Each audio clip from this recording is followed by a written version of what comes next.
And I'll say there's definitely an ugly part, and I have firsthand experience with this. So, ovulation predictor kits serve a purpose, and yet we know their limitations. They don't give you all of the data that you need.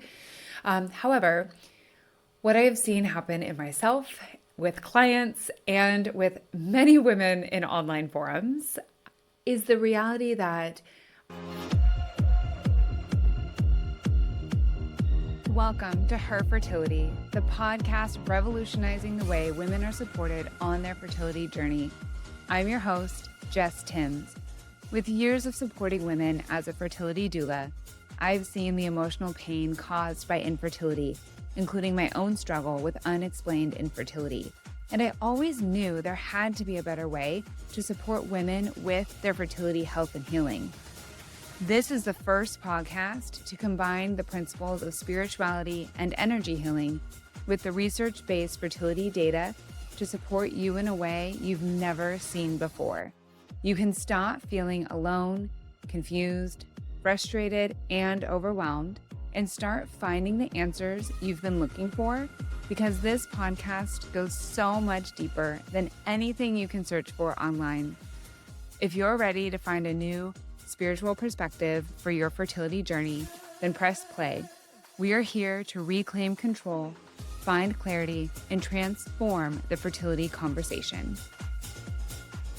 Welcome back to the Her Fertility Podcast, and thank you for tuning in to this episode.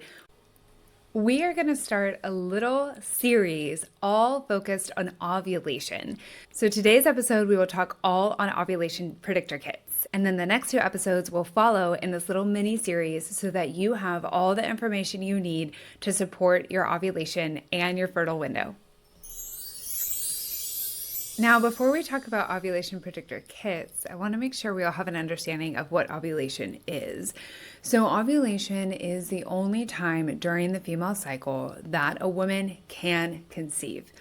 Outside of this fertile window is what we call it, or you might hear ovulation window. The female body is not fertile, meaning sperm cannot survive in the vaginal canal. The vaginal canal is too acidic of an environment to support sperm's movement through the cervix and then on to the egg. Speaking of the egg, ovulation is when the egg is released from the ovaries to be fertilized for conception. So ovulation is the term for the releasing of the egg into the fallopian tube. This takes about 12 to 24 hours of time. And this is the big O, ovulation. After ovulation ends, you enter into the luteal phase of your cycle. During the luteal phase, there's no egg available and sperm cannot fertilize anything. And then you either are pregnant at the end of the cycle or you start another period for a new cycle. We are going to dive in together on all things ovulation predictor kits. The good, the bad, and the ugly. And these are all things I wish I knew when I was trying to get pregnant. And my goal is to share with you the ins and the outs of how they work, what they are, who should be using them, and then what to expect if you do start to use ovulation predictor kits. So if you've never heard that term, ovulation predictor kits, it's kind of a mouthful. You might see it abbreviated as OPKs for short. But essentially, they are something you can buy over the counter at your local drugstore, and they are a tool that you can use to predict when you ovulate. So if you do go to your local drugstore and you get an ovulation predictor kit, they look very similar to a pregnancy test, and they operate very much the same way. They test your urine for a different thing, though. While pregnancy tests are testing for the hormone you produce when you are pregnant, ovulation predictor kits are testing for the hormones that you produce when you are about to ovulate. So let's dive into those details. When the female body approaches ovulation, you create LH and FSH. LH stands for luteinizing hormone, and FSH stands for follicle stimulating hormone. Both of these hormones work together to prepare an egg from the ovary to be released for possible conception. your LH and your FSH levels rise in the body, and their job is to help the follicle mature so that when you ovulate, its release from the ovary comes down into the fallopian tube, and the potential for conception is there. Now, outside the ovulation window, LH and FSH are not present in the body at a really high level. So ovulation predictor kits are designed to test these hormone levels when they are on the rise before ovulation. So with guidance from your doctor, you will likely start using them after your period ends as you start to approach ovulation. And they're all designed a little bit differently, but what they'll start to measure is the levels of hormones, and they'll indicate that in some way. So some ovulation predictor kits give you like a little line. Some of them give you a smiley face. They're all a little bit different. So you'll want to definitely read the instructions for the kit that you get, and you will use them by testing your urine for that point in your cycle. And what will happen is it will indicate to you, yes, we see a rise in these hormones and your ovulation is near. If you are trying to get pregnant, what this means is you are in your fertile window, is what we call it. And the fertile window is the time in which you could potentially conceive, right? It's the time in which the female body is fertile for conception. Outside of the fertile window, so during your period and then after ovulation occurs, you're not fertile. And this is a deep dive, which we will go into in the next episode of this little mini series on all things ovulation. But if you are trying to get pregnant, ovulation becomes your main focus because it is the time in which you can conceive. So a lot of doctors will recommend ovulation predictor kits, and for good reason. They help guide you to know when your ovulation window is, when to try to make a baby. So that's the good thing about using ovulation predictor kits. For someone who has no idea when they're ovulating, or you're a little bit unsure, ovulation predictor kits can be a really great guide to help you understand when your body is ovulating. If we're going to talk about the good, the bad, and then the ugly, let's talk about the kind of bad things that come with ovulation predictor kits. I'll say more of the challenging things. While ovulation predictor kits can be a really great guide for you, they tend to require some type of learning curve. If you have never used ovulation predictor kits before, it can be a little bit of a new thing. And like all things that are new, we need to learn how they work. We need to learn how they work with our body. We need to understand how to read them. And definitely depending on the type of ovulation predictor that you get, this can be especially true. You can hop onto any online forum, and there's a lot of guidance from women who have used ovulation predictors before, and you can definitely figure it out. But some women find that it takes a couple cycles to get used to how they work. So when I tried using ovulation predictor kits for the first time, I was like, this is it. I'm so excited. I'm going to use these and get pregnant. And it took me a couple cycles to really understand that, one, my fertile window can change each cycle. I was under the impression that I would use ovulation predictor kits. I would find out, okay, I ovulate on day 14, as an example, and that means I always ovulate on day 14. But that's not the case, and that's not the truth. What using the predictor kits taught me is that ovulation can change every cycle. And so that was a little bit of a frustrating point because I felt like I just wanted to use them for a little bit, and I ended up having to buy them over and over and over. And that's the other bad thing about using ovulation predictor kits is you do have to buy them. Now, they're not necessarily expensive, but it is a little bit of an annoyance, right? Like you have to purchase this thing to know when you're ovulating. And if this is a pain point for you, I'm very excited for the next episode of the Her Fertility Podcast because I will be sharing how you can nail down your ovulation for free. But we're not there yet. So more on the bad side of ovulation predictor kits. Some women find that they're not that accurate at nailing down ovulation. They're not exactly telling you when ovulation is happening. They're telling you when your hormone is surging before when ovulation is happening. Now, for some women, that's enough. For some women, that's all they need. They can learn when their fertile window is, and then they get pregnant pretty easily after that. For some women, though, especially those with unexplained infertility, there needs to be more awareness of both the male and the female partner than just what ovulation predictor kits give you, which is just the rise in LH or FSH hormones.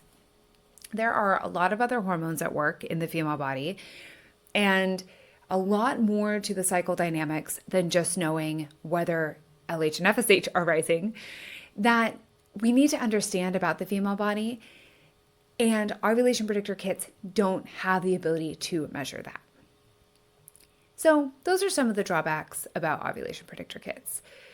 Now, you might be wondering what the ugly part of this is. And I'll say there's definitely an ugly part, and I have firsthand experience with this. So ovulation predictor kits serve a purpose, and yet we know their limitations. They don't give you all of the data that you need. However, what I have seen happen in myself, with clients, and with many women in online forums is the reality that ovulation predictor kits can become overwhelming and obsessive. And here's what I mean.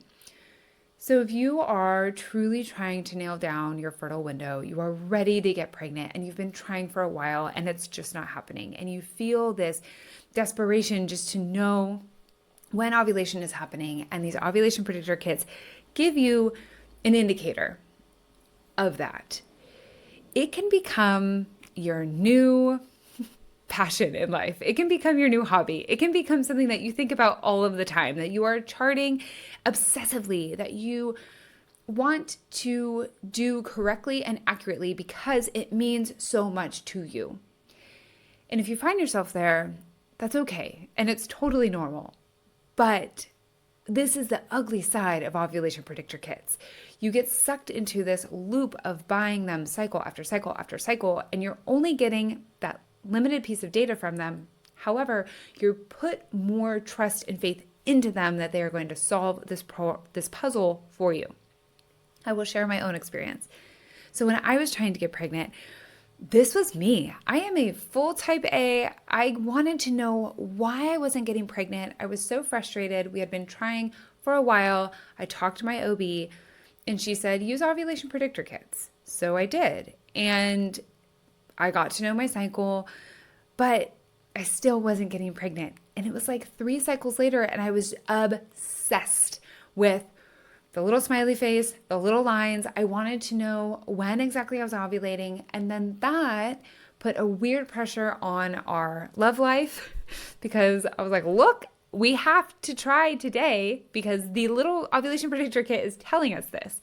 And if you are on an infertility journey, you know exactly what this feels like when your intimacy turns from being intimate to being a chore because you have to try it at a certain time, and it just snowballed from there. And I'm not putting the blame on ovulation predictor kits, but I am acknowledging that this happens. It can happen when you start to use them. It can happen when you start to really obsess over when you're ovulating and trying for baby. And there's no shame in the obsession. I absolutely understand and I am there with you in that. But what I hope you get from this is that ovulation predictor kits aren't always going to solve the puzzle for you. They are just a piece of the puzzle. There's always more to the fertility puzzle, and they can serve as a tool, but they are not going to answer everything for you. And yet, the companies that sell them will tell you that they will solve all your problems because they're trying to sell you on them, but they are just a piece of your puzzle. So if you find yourself in that ugly bucket, just like I was, and I now have no shame in being there, it was a definite part of my journey, then I am very excited to share with you in the next episode ways in which you can support yourself in addition to using ovulation predictor kits. But for the purposes of this episode and using them, I would love your feedback. I would love to know if you have tried ovulation predictor kits, what your experience has been with them. Do you find them helpful? Do you find them a little overwhelming? And what kind do you use?